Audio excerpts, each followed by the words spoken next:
Mehdi et aujourd'hui on va parler des coordonnées polaires. Donc les coordonnées polaires sont très importantes pour résoudre des intégrales doubles parce que des fois les coordonnées cartésiennes sont trop complexes ou même rendent la résolution d'intégrales presque impossible.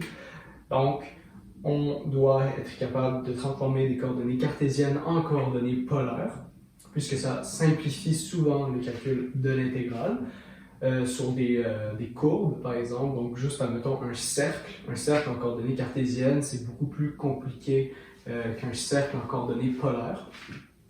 Donc, il faut qu'on apprenne à les utiliser.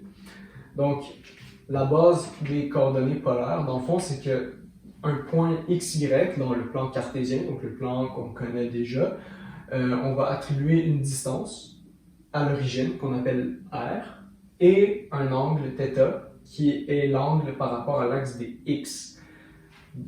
Donc, vous voyez ici le point XY, on a le point XY, X virgule Y, qu'on va transformer dans le plan R virgule θ. Donc, on fait une transformation. Donc, on va changer ces deux variables-là. Et avec ces deux variables-là, on va être capable de trouver R et θ. Donc, admettons ce qu'on voit ici. Donc, on peut développer quelques formules. Si on veut trouver X à partir de R et de θ, on sait que X, ça va être égal au rayon fois le cos de θ. Et Y, ça va être égal à R fois le sinus de θ. Et voilà, juste ici. Donc, on est capable de trouver à peu près tous les points en x, y avec R et θ. Pour l'inverse, si on veut trouver l'angle et qu'on a juste des valeurs en x, y, on est capable de trouver par trigonométrie que l'inverse tangente de y sur x est égal à notre angle θ, comme ça ici. Et le rayon, c'est seulement la distance. Donc, comme facilement dans un plan cartésien, on est capable de trouver des distances. C'est x au carré plus y au carré et la racine de ce point. Ça va être égal à r. Donc, on a ça ici pour trouver θ, pour trouver r, ou l'inverse pour trouver x et y. Donc, on a toutes les formules pour trouver chacune des variables. Donc, pour continuer, on va faire un exemple. On va décrire le domaine d'un cercle en coordonnées cartésiennes et ensuite en coordonnées polaires. Et on va voir à quoi ça sert les coordonnées polaires. Donc, on a ça ici. X, YX. Et on va dessiner un cercle. Donc, encore le rayon 1. Donc, en coordonnées cartésiennes, un cercle, c'est x carré plus y carré est égal à 1. Ça, c'est en coordonnées cartésiennes. Et en coordonnées polaires, qu'est-ce que c'est? Ben, x carré plus y carré, qu'est-ce que c'est? On sait que c'est r cos θ, r sinus θ, x et y.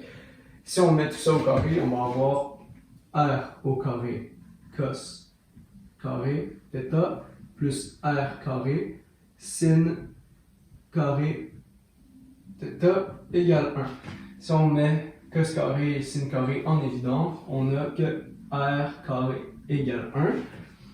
Et donc que r égale 1. Parce que le rayon ne peut pas être négatif en coordonnées polaires. Donc on a r égale 1.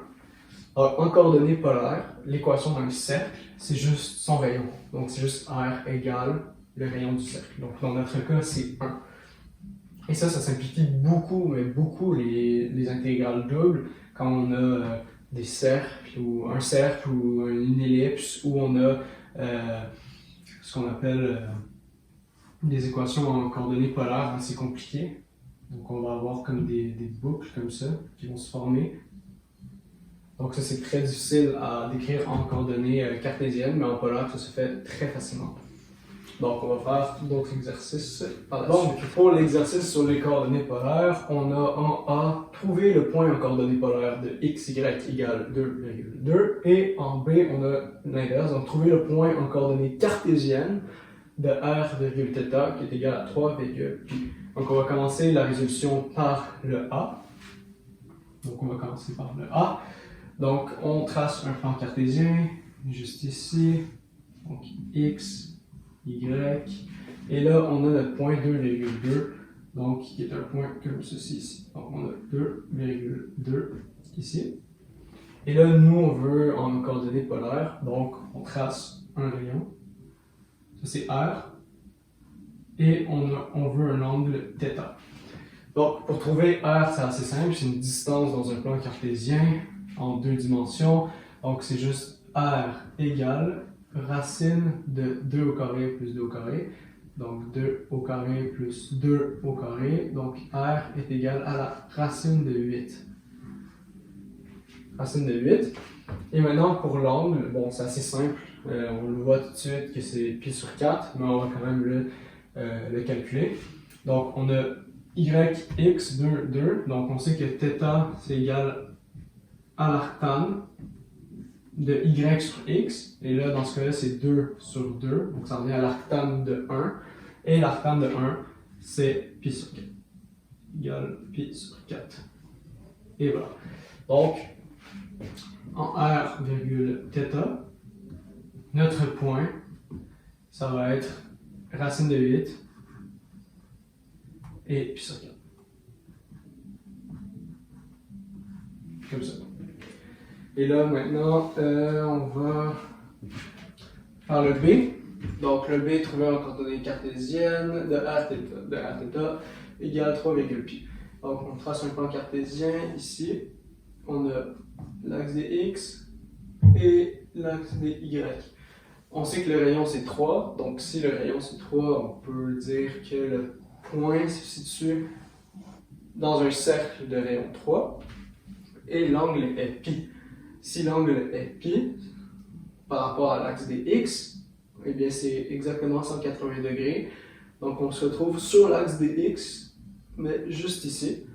Et ça, ce point-là, c'est moins 3,0 en coordonnées cartésiennes. Donc on a en x, y, dans cette notation, ce point c'est moins 3,0, comme ceci. Et voilà, ça c'est pour la résolution de l'exercice, donc c'est assez simple. Donc on va y aller pour un autre exemple. Donc on va décrire le domaine entre le cercle x carré plus y carré égale à 1 et x carré plus y carré égale 4 dans les deux premiers cadrans.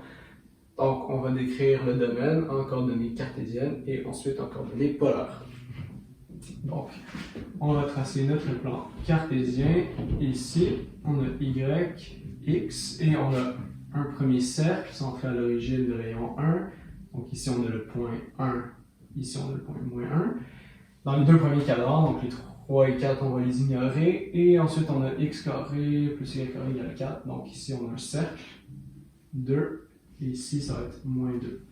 Et ça, ici, c'est notre domaine, qui est délimité juste ici. Donc, ça, c'est bien.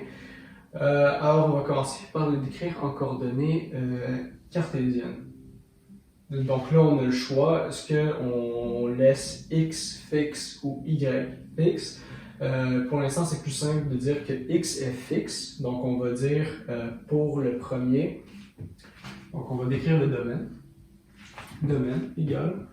Donc ça c'est la bonne façon de l'écrire en algébrique. Donc x, y, élément de R au carré. Et là on va dire x varie entre quelle valeur et quelle valeur et y varie entre quelle valeur et quelle valeur. Donc x varie entre quelle valeur et quelle valeur. Il varie entre moins 2 et 2. Moins 2, x et 2. Donc ça c'est notre domaine. Et en y, il varie entre quelle valeur et quelle valeur? Ben, on voit qu'en y, il varie entre le petit cercle ici et le gros cercle en haut, mais seulement la partie supérieure du cercle. Donc, ça veut dire quoi ça? Ça veut dire qu'il varie entre, donc on a les équations là, ici, x carré plus y carré égale 1. Donc on sait qu'en y égale plus ou moins racine de 1 moins x au carré pour le premier cercle. Et le deuxième cercle, c'est y plus ou moins racine de 4 moins x au carré. Et vu que c'est seulement les premiers et deuxième cadrans, on enlève le moins ici, parce qu'on n'a pas la partie du cercle intérieur. Donc, on a ça. Donc, y varie entre racine de 1 moins x carré et racine de 4 moins x carré. Donc, c'est assez simple. Virgule, y varie inclusivement entre racine de 1 moins x au carré et racine de 4 moins x au carré. Et là, on ferme les accolades. Donc, on a notre domaine en cartésien, ici. Maintenant, on veut notre domaine en coordonnées polaires. Donc, je vais mettre un peu plus gros ici. Donc, domaine égale, on ouvre les accolades, on dit les deux variables. Donc, nous, dans ce cas-là, ça va être R virgule θ, qui est élément. Il y a deux variables, donc c'est dans un plan, R carré. Et on va donner qu'est-ce qui varie entre quoi et quoi. Donc là, c'est vraiment plus simple en coordonnées polaires. Le rayon varie entre quoi et quoi? On voit, le rayon varie entre 1 et 2. Donc, on a R. R est toujours constant, il varie entre 1 et 2. Maintenant, θ. Θ varie inclusivement entre quelle valeur et quelle valeur. Θ, c'est là avec l'origine, donc avec x. Donc là, on veut savoir combien θ varie. Là, on a seulement un demi-tour, donc θ varie de 0 à pi. Et voilà, comme ça. Donc, θ varie de 0 à pi et le rayon varie seulement de 1 à 2. Donc, si on fait une intégrale double et qu'on doit intégrer sur ce domaine ici, on va favoriser les coordonnées polaires parce que c'est vraiment plus simple de calculer des bornes de 1 à 2 et de 0 à pi que de calculer de moins 2 à 2 et ensuite de racine de 1 moins x carré jusqu'à racine de 4 moins x carré. Donc, les coordonnées polaires sont beaucoup plus simples. Donc, cet exercice-là, c'est comme une introduction à ce qu'on va faire après, donc les intégrales doubles en coordonnées polaires. Donc, merci de m'avoir écouté. Si vous avez aimé la vidéo, partagez-la ou aimez-la. Puis, j'espère que ça vous a aidé. Parce que c'est un cours qui est quand même assez difficile. Il n'y a pas beaucoup de ressources en ligne.